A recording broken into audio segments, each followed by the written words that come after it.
भारत पाकिस्तान यांच्यातील युद्धजन्य स्थितीच्या पार्श्वभूमीवर देशभरातील महत्त्वाच्या ठिकाणी सुरक्षा यंत्रणा सतर्क ठेवण्यात आली. जळगाव विमानतळ आणि भुसावळ रेल्वे विभागास देखील अलर्टच्या सूचना देण्यात आल्या. त्यानुसार विमानतळावरील यंत्रणा सज्ज व सुरक्षा व्यवस्था चोख ठेवणे, भुसावळ विभागातील रेल्वे यंत्रणेच्या सुरक्षेत वाढ करण्याच्या उपाययोजना केल्या. दरम्यान विमानतळ कर्मचारी व अधिकाऱ्यांच्या सुट्ट्या रद्द करण्यात आल्या असून विमानतळ परिसरात ड्रोन उडवण्यास बंदी घालण्यात आली.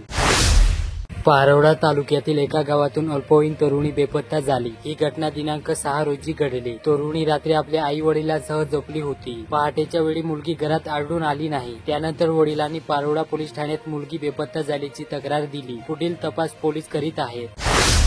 चाळीसगाव तालुक्याच्या खरीप हंगामापूर्व आढावा बैठकीत प्रांताधिकारी प्रमोद हिले यांनी कृषी अधिकाऱ्यांना वेळेवर व योग्य दरात गुणवत्तापूर्ण खते व बियाणे शेतकऱ्यांना उपलब्ध करून देण्याचे निर्देश दिले. शेतकऱ्यांची गैरसोय होऊ नये याकडे विशेष लक्ष देण्याचे आवाहन त्यांनी केले.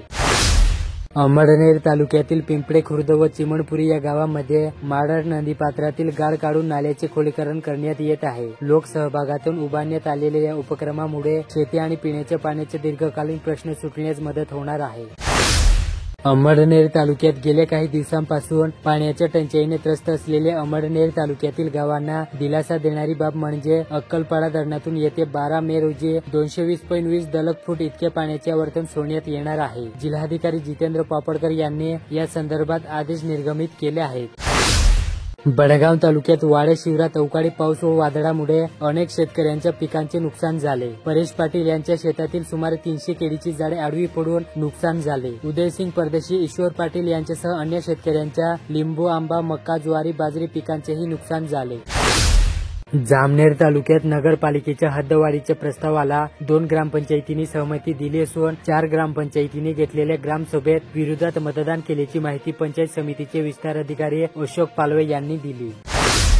बडगाव तालुक्यात 12वीचा निकाल नुकताच जाहीर झाला असून महात्मा फुले शिक्षण प्रसारक मंडळ बडगाव संचलित आदर्श कन्या विद्यालय व कनिष्ठ महाविद्यालयाच्या विद्यार्थिनींनी यश मिळवले. त्यांच्या महाविद्यालयातर्फे गौरव करण्यात आला. महाविद्यालयाच्या विज्ञान शाखेचा निकाल 100% तर कला शाखेचा निकाल 93.55% लागला.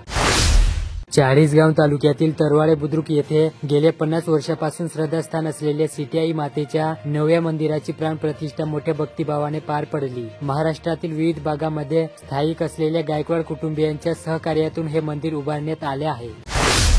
संगणकीय युगात सर्व काही आता एका क्लिकवर उपलब्ध होऊ लागले. याच तंत्रज्ञानानुसार जिल्ह्यात फक्त 3च तालुके आहेत की ज्यांनी क्षेत्रफळ, राजकीय, ऐतिहासिक, भौगोलिक तसेच तहसील कार्यालयाची संपूर्ण माहिती संगणकीय पद्धतीने एका क्लिकवर उपलब्ध केली. यात बदवड तालुक्याचाही समावेश आहे.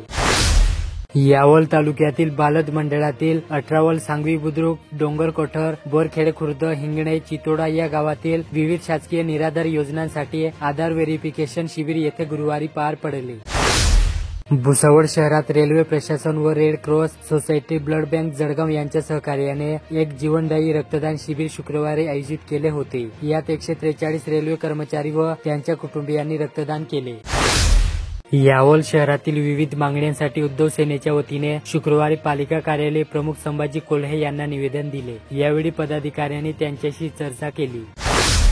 मुक्ताईनगर तालुक्यात शासन शेतकऱ्यांच्या हितासाठी अनेक महत्वाकांक्षी योजना राबवत असून शेतकरी गारपीट, अवकाळी, पीएमव्ही अशा विविध संकटांना सामोरे जात आहे. त्यामुळे त्यांचे आर्थिक कंबरडे मोडले जात असताना शेतकरी हिताच्या योजना तातडीने व प्रभावीपणे राबवण्याचे कार्य कृषी विभागाने करावे असे आमदार चंद्रकांत पाटील यांनी सांगितले. रावेर तालुक्यात रसलपूर येथील मरीमाता मंदिराच्या पाठीमागे 4 पशुधनांची हत्या करणाऱ्या 4घांना अटक केली तर 4 जण पसार झाले. या प्रकरणी रावेर पोलिसात गुन्हा दाखल करण्यात आला. ही कारवाई शुक्रवारी पहाटे करण्यात आली.